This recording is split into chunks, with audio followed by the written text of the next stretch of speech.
भाई, आज तुम्हारी पहली रात, अंदर जाने के लिए रिश्वत तो लगेगी।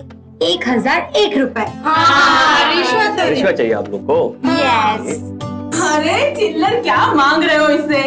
ये मेरा बेटा है। 1000 क्या, पूरा 5000 देगा ये। अरे चाहिए। आप मेरी तरफ हो इनकी तरफ हो? नहीं बेटा, तेरी ही साइड हूँ। दे दे। चलो चलो चलो, जल्दी। ओके, उधर देखो। ओके, ये वैसे मिल गए। सारे ले गए। जाइए प्लीज प्लीज।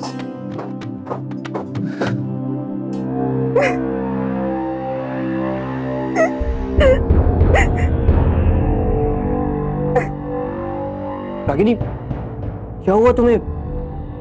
तुम रो क्यों रही हो? क्योंकि मेरे पापा चीटर है। उन्होंने मुझसे प्रॉमिस किया था कि वो मुझे 10 ग्राम के कंगन ला के देंगे, जबकि ये कंगन सिर्फ 2 ग्राम के है। अच्छा सुनो, तुम्हें जो चाहिए मैं दिलाऊंगा। सच?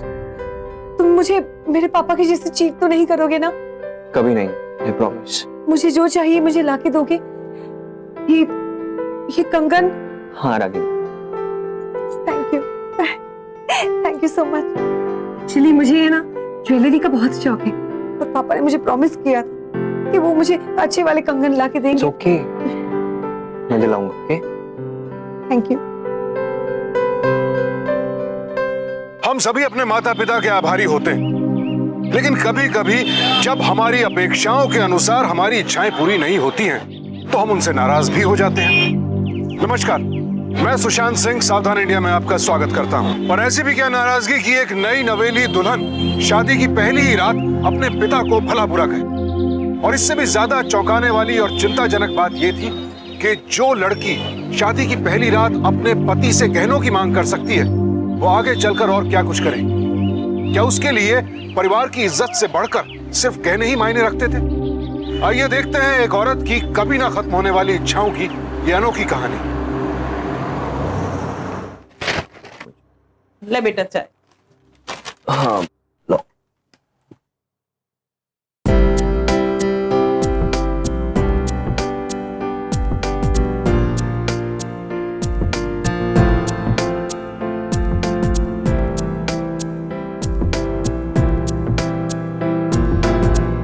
किचन में कितने बर्तन पड़े हैं और ये कमला अभी तक नहीं आई।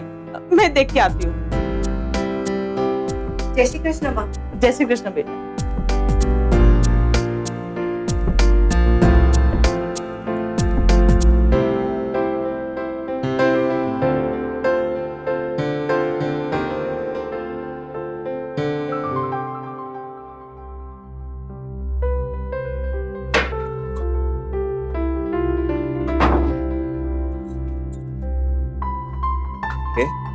बैठो।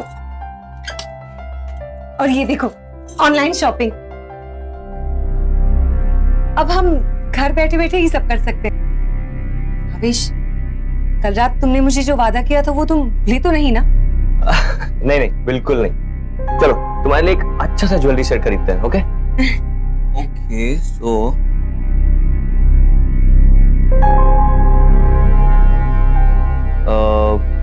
नहीं नहीं,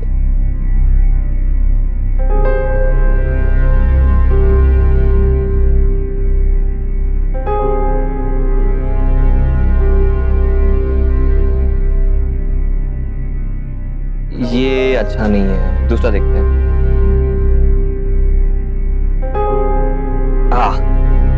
ये कैसा है?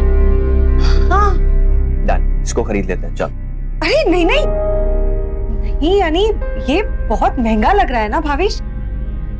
10,000 का है ये, हम फिर कभी ले लेंगे। अरे लेकिन तुम्हें तो बिल्कुल अभी... नहीं। और मुझे पता है कि वैसे भी शादी में तुम्हारा काफी खर्चा हुआ, हम बाद में खरीद लेंगे, ठीक है ना? अरे रागिनी, तुम्हें सेट खरीदना था ना, मैं अभी खरीद लेता हूँ। पैसे कम पड़ेंगे तो माँ से ले लेंगे। ओके मेरी ज्वेलरी के लिए तुम माँ से पैसे मांगोगे? जरा भी नहीं। और मैं नहीं चाहती भावेश कि मेरी वजह से तुम्हें कोई भी फाइनेंशियल स्ट्रेस हो। ये हम फिर कभी ले लेंगे, ठीक है? अब चलो, मुझे तुम्हारा कबर्ड भी सेट करना है। तुमने वो नई शर्ट ली थी, वो कहाँ पे है? तुम्हारे पीछे कबर्ड। ओके।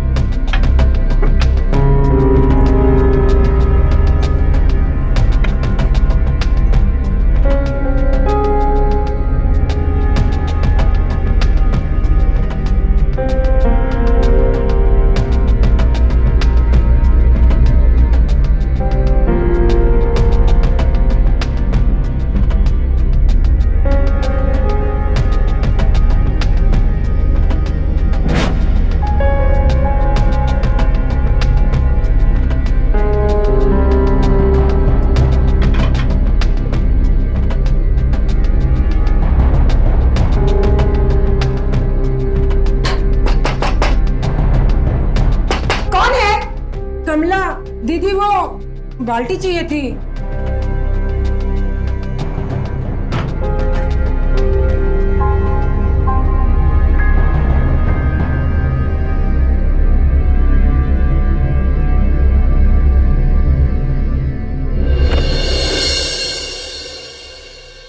अच्छा सुनो, क्या नाम बताया तुमने अपना? कमला। अच्छा, कितने साल से यहाँ काम करती हो? 5 साल हो गए दीदी। 5 साल? कितनी पगार है तुम्हारी? 1000 रुपया। इतनी कम? वही तो मैं कब से बढ़ाने के लिए बोल रही हूँ, पर पहले भाई का नया बिजनेस और फिर उनकी शादी का इतना खर्चा हुआ ना, तो इसलिए मैंने बात ही नहीं छेड़ी। वैसे ना दीदी, मैं बड़े लोगों के यहाँ भी काम करती हूँ, पर माता जी बहुत अच्छी है ना, इसीलिए ना मैं यहाँ पे कम में काम करती हूँ। अब बड़े लोग कहाँ कहाँ काम करती हो तुम? बड़ा बंगला दिख रहा है ना, वो गुलाबी रंग का, वो सांघवी भाई का, उनके यहाँ भी काम करती हूँ मैं। वो 3-4 दिन पहले उनकी मासी का देहांत हो गया था ना, तो आज ही वो लोग वहाँ से लौटे, इसीलिए मुझे उनके यहाँ आज लेट हो गया। वो सब छोड़ो, मुझे उनके बारे में कुछ बताओ ना। उनके बारे में मैं बताने बैठूंगी ना तो पूरा दिन निकल जाएगा। मगर कुछ तो बताओ। बहुत पैसे वाले लोग हैं वो, बड़े अजीब अजीब शौक हैं उनके। क्या क्या शौक है? फालतू में पैसा उड़ाते हैं, कपड़े गहनों का तो कोई हिसाब किताब ही नहीं है। मैडम तो दिन भर शॉपिंग शॉपिंग शॉपिंग, इतनी पार्टियां करती हैं, बड़ी बड़ी गाड़ियां हैं उनके पास, बस घूमना फिरना यही सब उनकी जिंदगी में है।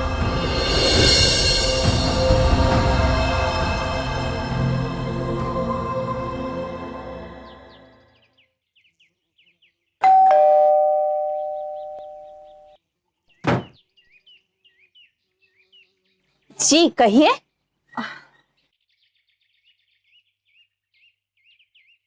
जी मैं रागिनी, वो आपके पीछे की शहरी में रहती हूँ।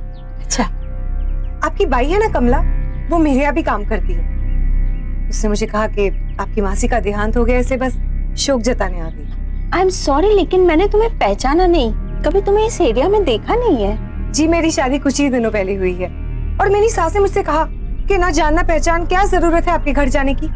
मगर मेरी माँ कहती थी कि खुशी के समय साथ दो या ना दो, मगर शोक जताने पड़ोसियों का साथ देना ही चाहिए। How sweet.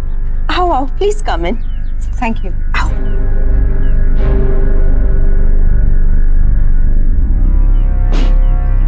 Please sit, I will get you something to drink. हाँ।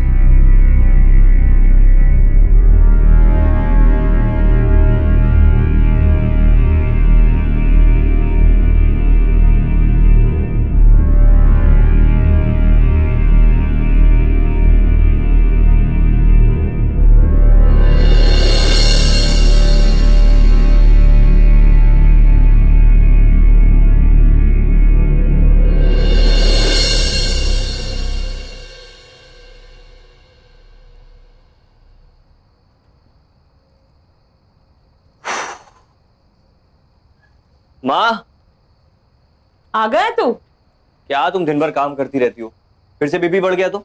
अरे बेटा, तू मुझे छोड़ और बहू को देख, दोपहर से कमरे में कंबल ओढ़े सोई है। कहीं बुखार उखार तो नहीं है उसे? जाके देख जरा। मैं देखता हूँ। हाँ।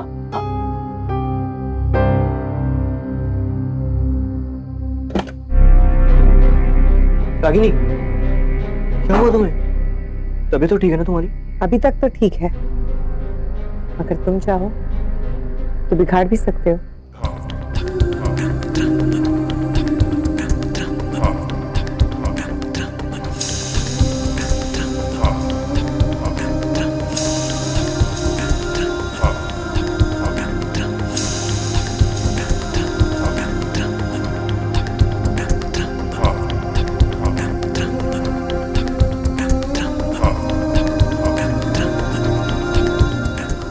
बहुत खूबसूरत लग रही हो।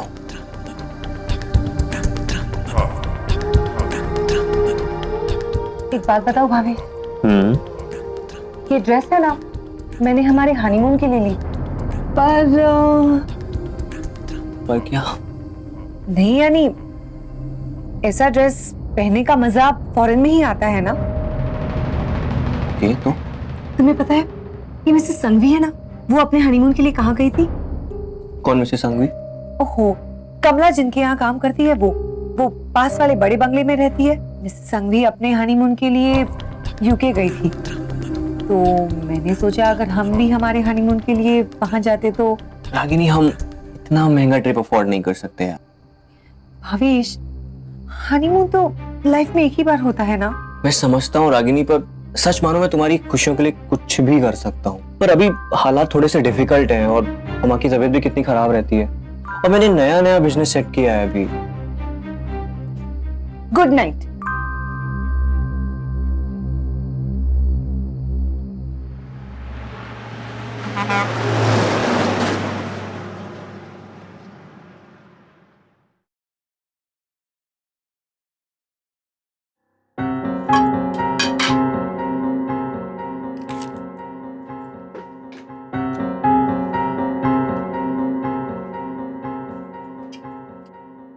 रागिनी ने आज गलत टिफिन दे दिया।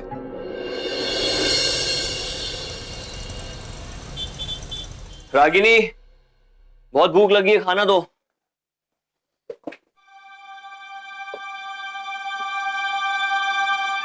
ये क्या है?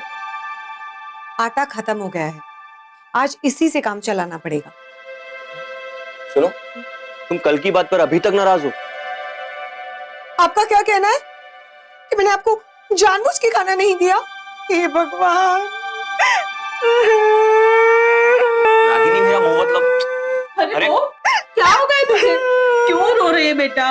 आपके बेटे से ही पूछ लीजिए, जरा सा यूके हनीमून की बात क्या छेड़ दी, कब से मुझे ताने मारे जा रहे हैं। माँ, मैंने ऐसा कुछ भी नहीं कहा है। चुप रहो तुम, मेरी नई नई बहू को रुला दिया। अगर इसकी इच्छा है तो लेकर जाओ ना। अरे पर इतना पैसा कहाँ से लाऊं? मेरी एफडी है ना, वो तुड़वा लूंगी। माँ, तुम अपनी एफडी क्यों तोड़वाओगी? तू अपने कमरे में जा, मुझे बहू से कुछ बात करनी। माँ, पर कहा ना, रूम में जा।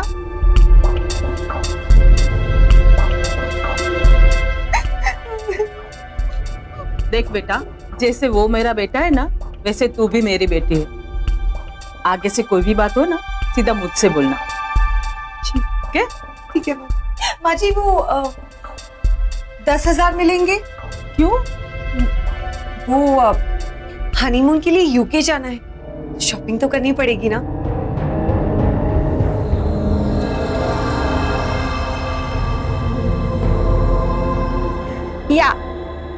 या डोंट वरी, हाँ मैं पहुंच जाऊं जी। Bye. Hi. Hello, thank you Mrs Sanghvi, मेरे साथ शॉपिंग आने के लिए। अरे इसमें थैंक यू की क्या बात है, मुझे तो बस बहाना चाहिए शॉपिंग का। चले हम? हाँ, 1 मिनट, मेरा ड्राइवर आ जाए। श्याम।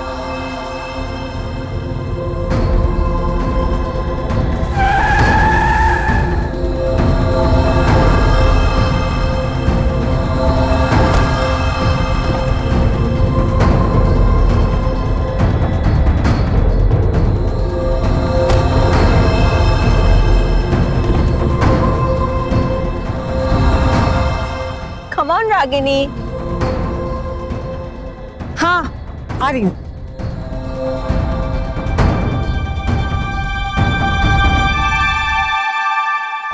तुम्हें पता है रागिनी, मैं हमेशा इसी मॉल से शॉपिंग करती हूँ। लास्ट टाइम मैं जब गई थी ना, इतनी ब्यूटीफुल डिजाइनर साड़ीज आई थी, मेरा दिल हुआ कि मैं सब खरीद लूं। लेकिन फिर मैंने एक खूबसूरत सी साड़ी देखी ऑरेंज कलर की। ड्राइवर, गाड़ी रोकना। रागिनी, रागिनी, मॉल आ गया है, चले? हाँ चलो।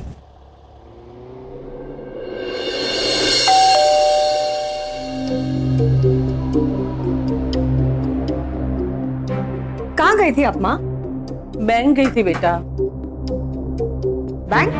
तुम्हारे हनीमून के लिए जो पैसे चाहिए ना, वो ही लेने गई थी। कितने पैसे निकाले आपने? 5 लाख है बेटा। 5 लाख? कल तुम्हारा वीजा इंटरव्यू है ना, सारे डॉक्यूमेंट्स याद से चेक कर लेना। हाँ हाँ माँ जी, हाँ। रागिनी, तुमने सारे डॉक्यूमेंट्स तो चेक कर लिए ना? हाँ। गुड।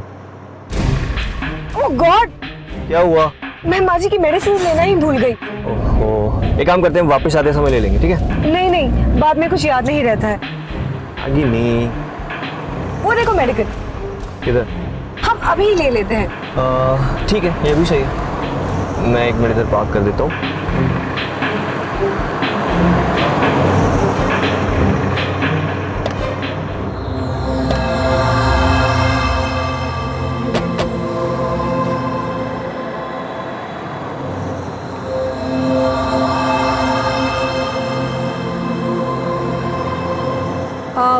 जी मुझे ये दवाई देंगे? सॉरी मैडम, ये दवाइयाँ हम बिना प्रिस्क्रिप्शन के नहीं दे सकते। ओह। तुम्हारे पास प्रिस्क्रिप्शन है? ओह नो, प्रिस्क्रिप्शन तो मैं गाड़ी में ही भूल गई। लाओ चाबी दो, मैं लेके आती हूँ। जल्दी आना। हाँ।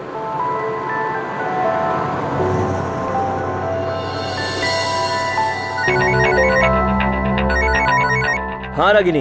भावेश, हमारी गाड़ी में चोरी हो गई है, जल्दी इधर आओ। क्या?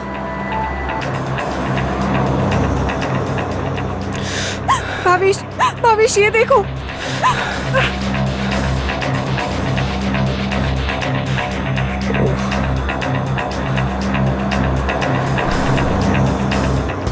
रागिनी, ये सब?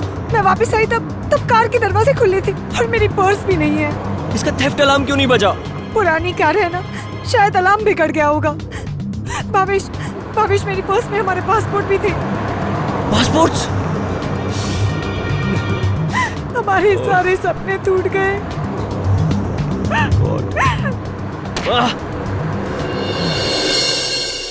हाँ, रागिनी का? वो बाहर बैठी, बहुत उदास है। कितना मन था बेचारी का हनीमून पे जाने का। क्या कर सकते हैं माँ, पासपोर्ट बनने में कम से कम 1 महीना जाएगा और अगले महीने मेरी इंपॉर्टेंट मीटिंग भी है। जो मौका था यही था।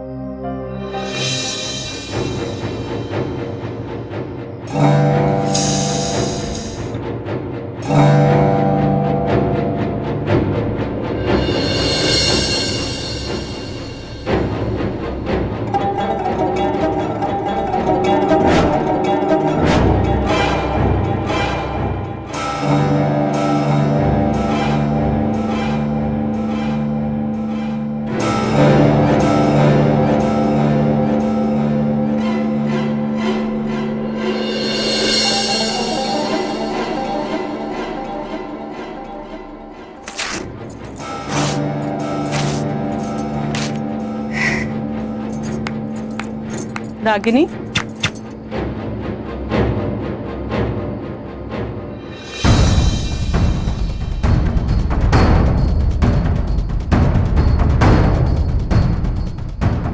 मैं जानती हूँ तू उदास है, पर अभी नहीं तो फिर कभी चले जाना। अब जो हुआ सो हुआ माँ जी, अब मैं ठीक हूँ। मगर आप बाहर क्यों आई है? अंदर चलिए, बाहर काफी ठंड है और आपकी दवाई का भी समय हो गया है ना। चलिए अंदर। बेटा, मेरा बेटा कितना लकी है जो उसे तुझ जैसी पत्नी मिली है। चलिए ना आप अंदर माँ जी। कल तक जिस रागिनी ने विदेश जाने के लिए अपने पति को भूखा रखा, अपनी सास के मुश्किल वक्त में काम आने वाली एफडी तक तोड़वा दी, आखिर आज वो अपना पासपोर्ट यूं जमीन पर क्यों फेंक रही थी? ऐसा क्या हो गया कि आज वो रागिनी विदेश जाना ही नहीं चाहती थी। अब तक ये तो साफ हो चुका था कि रागिनी सिर्फ अपनी इच्छाओं, अपने स्वार्थ के लिए जीती थी। लेकिन देखना यह था कि आखिर अपनी इच्छाओं की पूर्ति के लिए किस हद तक जाएगी रागिनी, और उसके इस जुनून का इस परिवार पर क्या असर पड़ने वाला था।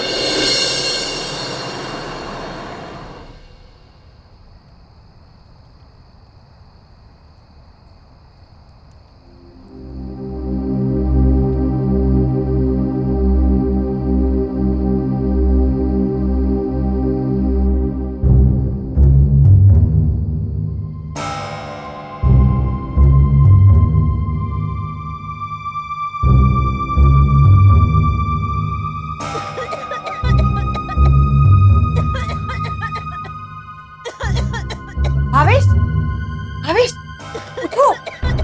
क्या हुआ? लगता है माँ की तबीयत बहुत बिगड़ गई है। उनके कमरे में से हंसने की आवाज आ रही है, देखो। माँ, माँ, माँ, माँ, क्या हुआ? क्या हो गया माँ को? लगता है माँ जी की तबीयत बहुत बिगड़ गई है, हमें उन्हें हॉस्पिटल लेके जाना चाहिए। तुम ठीक कहती हो, उठाओ माँ को। माँ आराम से, माँ आराम से। जल्दी गाड़ी में बैठो।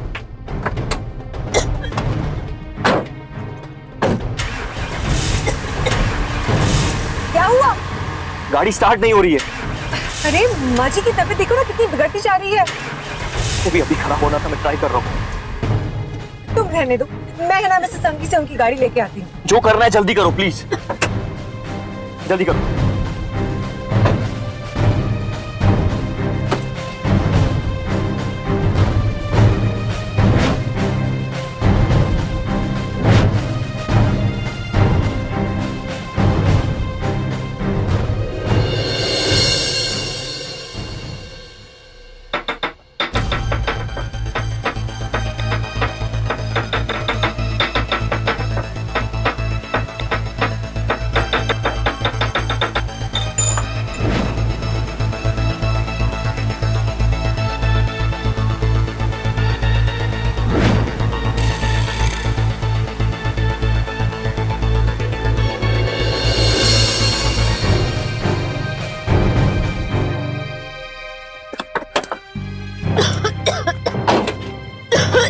माँ, माँ परेशान मत हो, रागिनी आती होगी बस।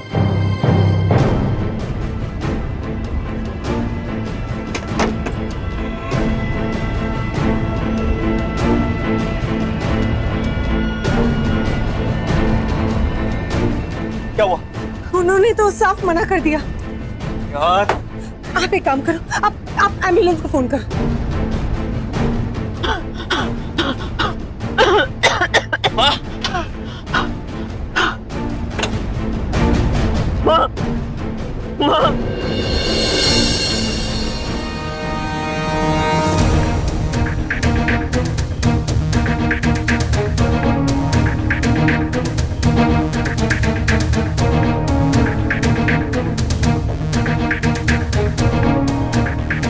रागिनी, माँ। माँ का बीपी बढ़ गया था।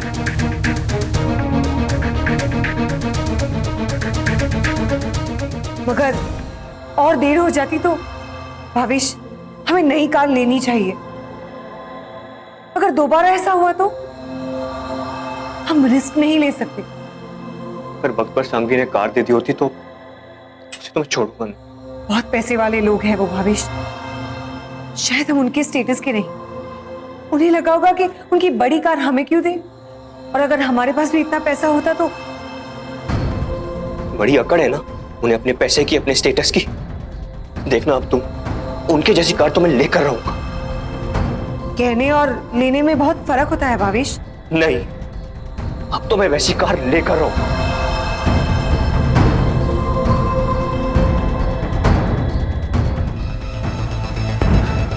मैं मां से मिलके आता हूं।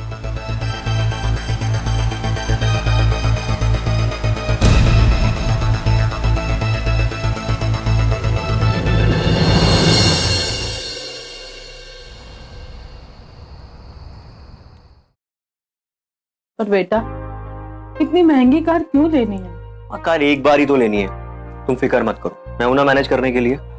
माँ कार तो हम लेकर ही रहेंगे।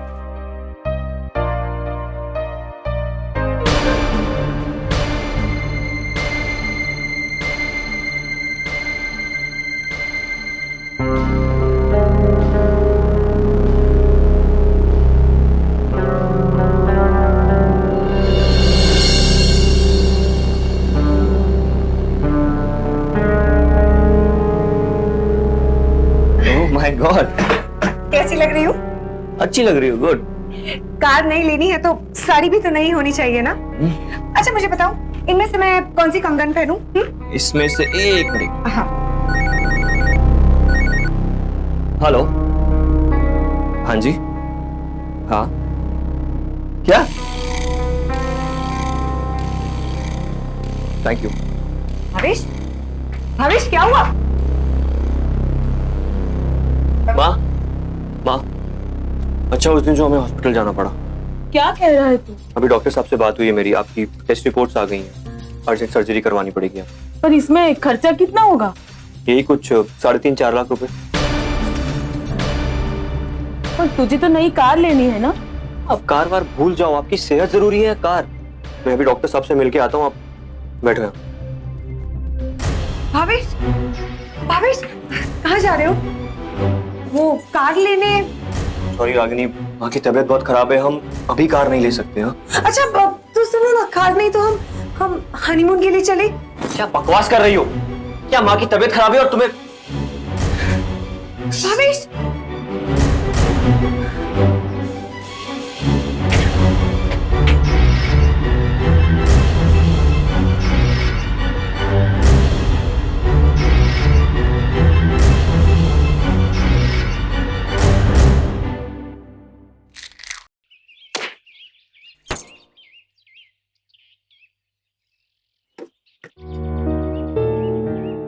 अच्छा नहीं किया सांघवी मैडम ने आपको गाड़ी ना देके। माँ जी ने सब बताया मुझे, इस बारे में मैं सांघवी मैडम से बात करूंगी। अरे नहीं नहीं नहीं, यानी तुम रहने दो, मैं बात कर लूंगी, ठीक है? मुझे तो तुम्हारी चिंता हो रही है। मेरी? हाँ देखो ना, तुम कितना सोचती हो इस परिवार के लिए, और हम क्या कर रहे हैं तुम्हारे लिए? कुछ नहीं। मैं बस कल ही भावेश से बात करके तुम्हारी पगार बढ़ाऊंगी, ठीक है? नहीं दीदी, अभी ऐसी कोई जरूरत नहीं है, और अभी माँ जी भी तो बीमार है ना। तुम इतना मत सोचो, जितना पगार तुम्हें सबके घर में मिलता है वो यहाँ पर भी मिलेगा। मैं बात कर लूंगी भावेश से, बस तुम कल जाके भावेश से मिल लेना, ओके? माँ जी सही कहती हैं, आप जैसी बहू हर घर को नसीब हो।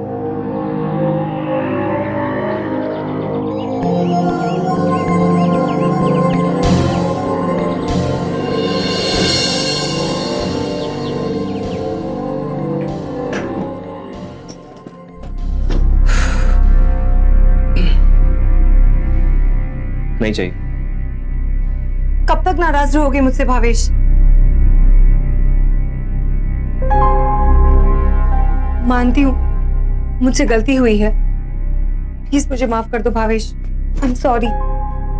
और मैंने भी डिसाइड किया है कि अब मैं भी तुम्हारी मदद करूंगी। एक मिनट, ये देखो एनजीओ का फॉर्म। कम से कम यहाँ पर इतनी नर्स की ट्रेनिंग तो काम आएगी। नहीं, पैसे कम मिलेंगे मगर हमारा काम चल जाएगा। रागिनी, मैं सच कह रहा हूँ, तुम मुझे ऐसी सपोर्ट करती रहोगी ना तो हम एक दिन जरूर बड़ी गाड़ी ले लेंगे। कार को तुम भूल जाओ, पहले है ना, तुम प्लीज उस कमला को संभालो। कमला? क्या हुआ उसे? कब से मेरा दिमाग खाई जा रही है, मेरे पैसे बढ़ाओ पैसे बढ़ाओ। अब माँ जी की तबीयत इतनी खराब है और वो उस बात का फायदा ले रही है। मेरा सिर खा रही थी इसलिए मैंने फिर से हाँ कह दिया। चलेगा ना? तुम टेंशन मत लो, कल मैं घर पर हूँ, उससे बात करता हूँ।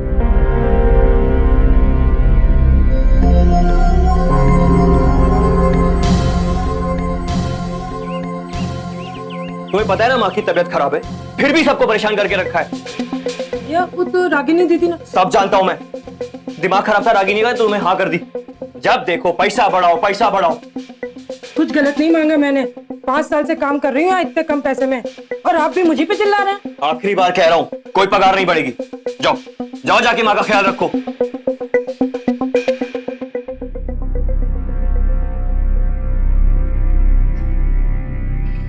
कमला, तुम एक काम करो, ऊपर जाके माँ जी को ग्लूकोज दे आओ, मैं कपड़े सुखाकर उन्हें दवाई देने आती हूँ, ठीक है?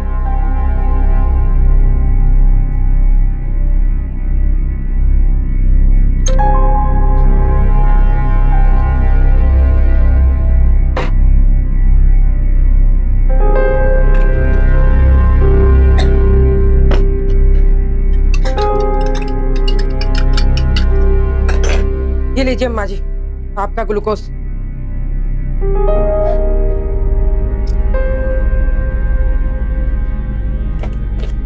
कमला, ये तो बहुत कड़वा है। कड़वा कुछ नहीं, चुपचाप पी लीजिए। माँ जी की 3 दिन की दवाई कहाँ है?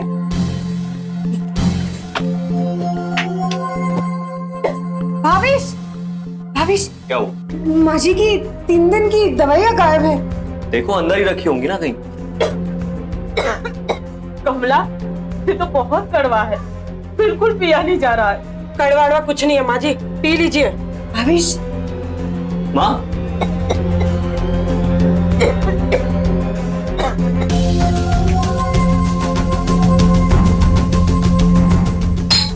पगार नहीं बढ़ा इसलिए गुस्सा माँ पर निकाल रही हो, वो भी दवाई का ओवरडोज देकर। मैंने कुछ नहीं किया, वो ग्लूकोज नहीं कुछ होगा। मैंने तो सिर्फ माँ जी को पानी में ग्लूकोज मिला के दिया था। ग्लूकोज कुछ नहीं है इसमें, ये सब तुमने जानबूझकर किया है। आप फालतू इल्जाम लगा रहे हैं मुझ पे। फालतू में? भावेश, भावेश तुम छोड़ूंगा नहीं मैं इसे, हटो। ऊपर हिस्से में। 1 मिनट, तुम शांत हो जाओ, तुम प्लीज, तुम रिलैक्स करो और तुम जाओ यहाँ से। पर दीदी वो मैंने कहा ना, निकलो यहाँ से, जाओ। भावेश, भावेश शांत हो जाओ, तुम रिलैक्स करो, ओके? शांत हो जाओ थोड़ा।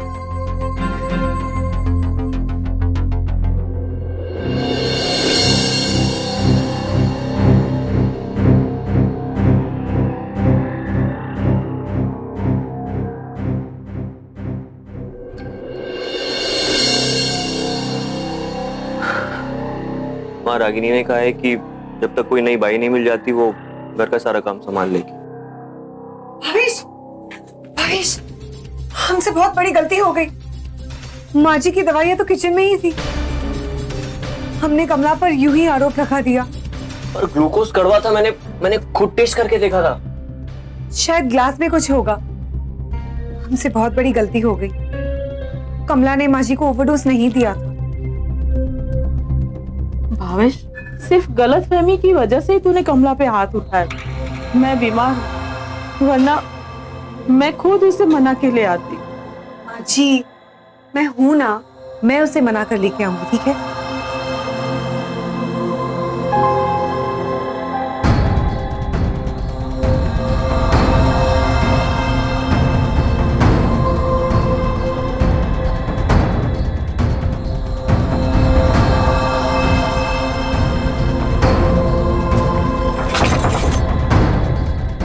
आप? हाँ, अंदर चलो। अपना सामान बांधो और निकल जाओ इस शहर से, इससे पहले कि पुलिस आके तुम्हें पकड़ ले। पुलिस? हाँ, मैंने भावेश को समझाने की बहुत कोशिश की, मगर उन्होंने तुम्हारे खिलाफ पुलिस में एफआईआर दर्ज करवा दी है। नहीं दीदी, अगर मैं जेल गई तो मुझे काम कौन देगा? मैं समझती हूँ, इसलिए तो तुमसे कह रही हूँ कि ये मामला जब तक ठंडा नहीं हो जाता तब तक तुम तुम्हारे गांव लौट जाओ, ठीक है? पर मैं गांव जाके क्या करूंगी? मेरे पास तो इतने पैसे भी नहीं है। 1 मिनट, ये लो। धन्यवाद दीदी। हाँ, अब मैं चलती हूँ। वो क्या है ना कि अब ज्यादा देर आ रही तो उन्हें शक हो जाएगा, ठीक है? दीदी, मैंने सच में कुछ नहीं किया है। जानती हूँ।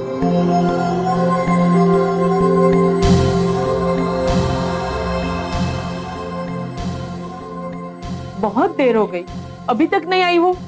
ला, फोन दे मुझे, मैं उससे बात करती हूँ। फोन करिए, मगर किसी अच्छे लॉयर को। लोगों ने कान भर दिए हैं उसके। वो आपके खिलाफ पुलिस में सेक्सुअल असॉल्ट का केस करना चाहती है। क्या? अरे लेकिन ये सब झूठ है। मगर हमारी बात पर कौन विश्वास करेगा? अक्सर ऐसे केसेस में पुलिस पहले अंदर करती है और फिर सुनवाई होती है। बहू, तू ये क्या कह रही है? सच कह रही हूँ मैं माँ जी। और उसने साफ साफ कह दिया है कि अगर हम उसे रोकना चाहते हैं तो फिर हमें उसे 10 लाख देने होंगे। 10 लाख? 10 लाख? हाँ, और उसने मुझे धमकी भी दी है कि अगर हमने उसे पैसे नहीं दिए तो वो से तो मैं भावेश, प्लीज प्लीज तुम समझो। माँ जी इन्हें समझाइए ना। भावेश, ये कोई छोटा मोटा केस नहीं है, बहुत प्रॉब्लम हो सकती है। बेटा जरा समझ, उसे जो चाहिए वो दे दे। अरे पर 10 लाख रुपए कहाँ से लाऊं मैं? कहीं से भी ला, कुछ भी कर, लोन ले, दोस्तों से मांग, पर मैं नहीं चाहती कि तू जेल जाए। नहीं नहीं माँ जी, मैंने उससे बात की है और उसने कहा है कि अभी उसे 5 लाख चाहिए और बाकी के 5 लाख 2 महीने बाद। बहू, कबर्ड में 5 लाख रखे हैं, वो दे दे उसे। माँ, बेटा अब तो मैं ठीक हो गई हूँ, लेकिन कमला को 5 लाख देना जरूरी है। बहू। जी माँ जी। जा वो पैसे दे दे उसे।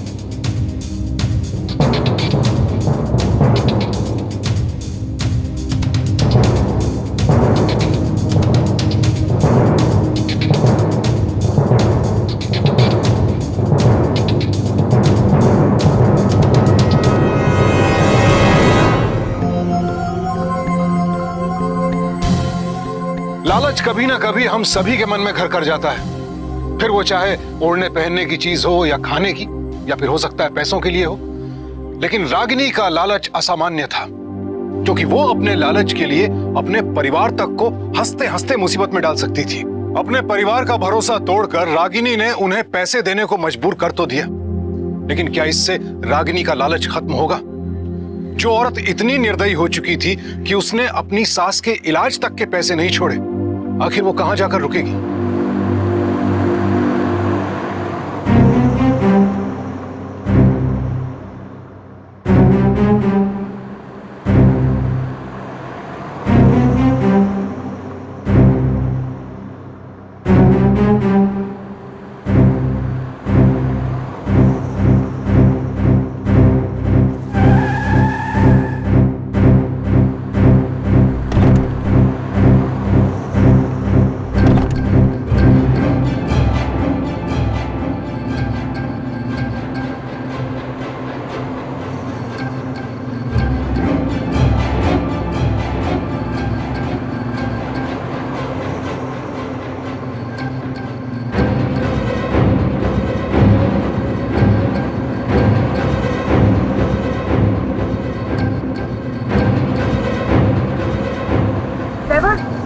गाड़ी रोको।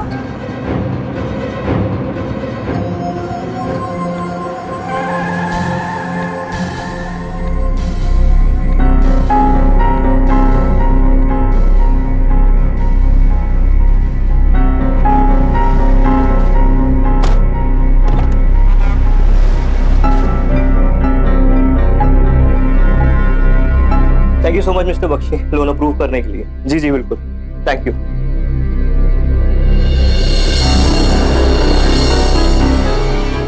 माँ,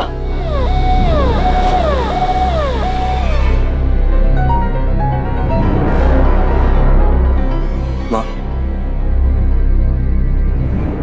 डॉक्टर ने बोला है ऑपरेशन कल ही करना पड़ेगा। पर पैसे? माँ, जो लोन अप्रूव हुआ है वो आपके ऑपरेशन में लगाने पड़ेंगे। लेकिन कमला? मैं जाऊंगा कमला के पास, भीख मांगूंगा, उसके पैर पड़ूंगा, कैसे भी करके उसको मनाऊंगा। आप चिंता मत करो।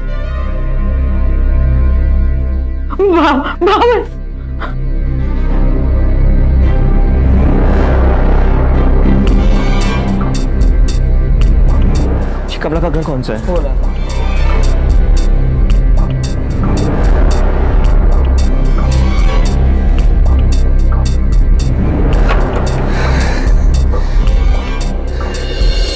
वो कमला के पास गया है।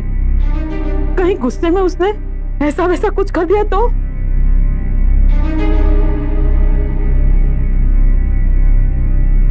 क्या हुआ? नहीं मिली ना वो? मुझे पता था, बहुत कमीनी औरत है वो। कौन कितना कमीना है किसी के चेहरे पर थोड़ी ना लिखा होता। मतलब? कमला,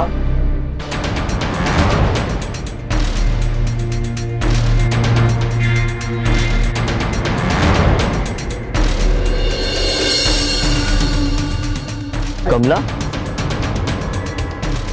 भाई भाई मुझे माफ कर दीजिए, मेरे पास कोई काम नहीं है।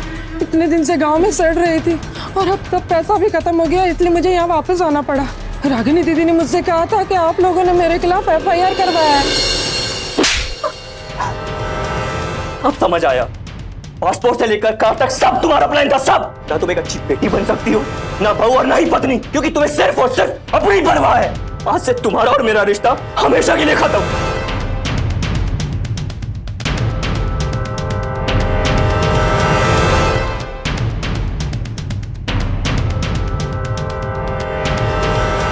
अपने बेटे से ज्यादा मैं तुझे खुश देखना चाहती थी। तुझे अंदाजा भी नहीं है कि तूने क्या खोया है। पैसे तो आज नहीं कल भी आ सकते हैं। तूने जो भरोसा और प्यार को खोया है ना, उसके नुकसान की कीमत तू सोच भी नहीं सकती। रागिनी के पास तमाम खुशियां थी। अगर कुछ नहीं था तो वो था धैर्य। उसने पैसे को अपनी जरूरत नहीं, अपना शौक बना लिया था। और इस तरह के शौक का कभी कोई अंत नहीं होता है। अपने परिवार के साथ जालसाजी करने के जुर्म में रागिनी को IPC के सेक्शन 468, 470 और आपराधिक षड्यंत्र रचने के लिए सेक्शन 120B के तहत 3 साल कैद की सजा सुनाई गई। ये सच है कि इंसान के व्यवहार, उसके चरित्र की पहचान एक दिन में नहीं की जा सकती। लेकिन एक कड़वा सत्य यह भी है कि रागिनी जैसे लोग हमारे आसपास मौजूद होते हैं, जिन्हें सिर्फ पैसों से प्यार होता है। और ऐसे लोगों के लिए अपने स्वार्थ के आगे किसी का जीवन भी महत्व नहीं रखता। ऐसे लोगों से जितनी जल्दी हो सके दूरी बना लें, क्योंकि जिनका रिश्ता सिर्फ और सिर्फ लालच के साथ हो, वो इंसानों के साथ कभी कोई रिश्ता नहीं निभा सकते। तो सावधान रहें, सतर्क रहें, सुरक्षित रहें। इसी प्रार्थना के साथ अब मैं सुशांत सिंह आपसे विदा लेता हूं। फिर मुलाकात होगी ऐसी एक और सत्य घटना के साथ। देखते रहें सावधान इंडिया, फाइट बैक नाउ।